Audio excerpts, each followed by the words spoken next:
Thanks for joining us on In Focus tonight. 2 months removed from the riots, and Baltimore is still struggling to heal. It's dealing with a crime wave, a police force arresting fewer people, and a white-hot national spotlight on the reform efforts of the department's commissioner. In Focus investigator Brian Kubler sat down for a one-on-one with the commissioner, and he joins us now with more. Kelly, Commissioner Batts penned an op-ed last week entitled "The Cost of Reform." He was unapologetic in his message that he is a reform commissioner, and the unrest and riots were the bubbling over of that need. He says he will continue to do the work, even at what it may cost. The overall message I was trying to get is now's not a time for us to cower into a corner or circle the wagons and try to think everybody's the enemy, because everybody isn't the enemy. The picture of heroic police officers, that's the persona that I was trying to give out. Officers in hoods on TV, that picture is not a good one for us. And so I was trying to show that we have very good police officers here, and they do a good job on a continuous basis. It was a 2-page op-ed where the commissioner laid out what he thought needed to be said now 2 months after what he calls the crisis. There is good work being done by good officers, but the department still needs reform. Batts says the riots were the frustration over the disconnect between community and its police department. Reform will continue under his watch, he said, even, as he points out, his efforts will very likely see more officers arrested. This is evolution.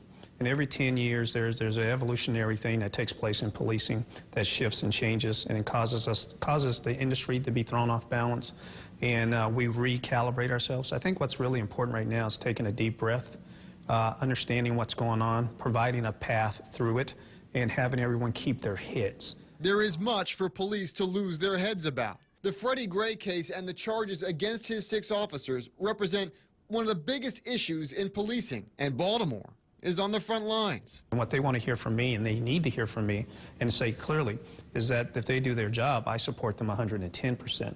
If they have to use force, sometimes we have to use force, and if we do it appropriately, then that's part of our job and our function, and I will support them in doing that. I just won't support us hurting people unnecessarily. But policing may very well change on the outcome of these charges. Batts says he knows other big police departments are following the Gray case closely. He is too, as it is now in the hands of the judicial system. The commissioner stopped short of commenting on the charges against his officers, saying only that he is not happy with how his guys were treated in the case and is hopeful the judicial system will work it out, quote, correctly. In the meantime, Batts says he has reached out to all 6 officers. And away from the charges, remembering that they're human beings, that they're going through for some very tough times right now, that no matter what comes out of this, their lives are impacted for the rest of their lives, that this is very serious, that they're going through pain. I don't know all of them and don't know them well, but the few of them that I do know, they're hurting. And so are parts of his force. Last week, we told you about this flyer posted in headquarters suggesting eroding confidence in his leadership. Despite that, he says, he will remain focused on reform. We're spending a lot of time looking at the rearview mirror. We're not spending enough time looking out that windshield and where we go and what we do to reconnect this city and this police department back to that community. Now, that's a tough conversation, and maybe not everybody likes it, and not everybody will agree with it. But this organization is changing. It will continue to change. Whether I'm here or not, evolution is taking place right here. And he says he will continue to nurture that evolution regardless of the political climate. And it's not tied to politics. It's not tied to this mayor, although I think she's done a good job.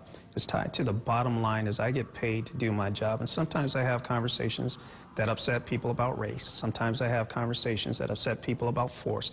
Sometimes I have conversations that police officers need more support than what they get and people should march. But the bottom line is you do the right things for the right reasons and let the cards fall where they lay. We also spoke to the commissioner about the alleged work slowdown by his force and the relation to the charges filed against his officers. To see that part of our story, log on to our website at ABC2news.com.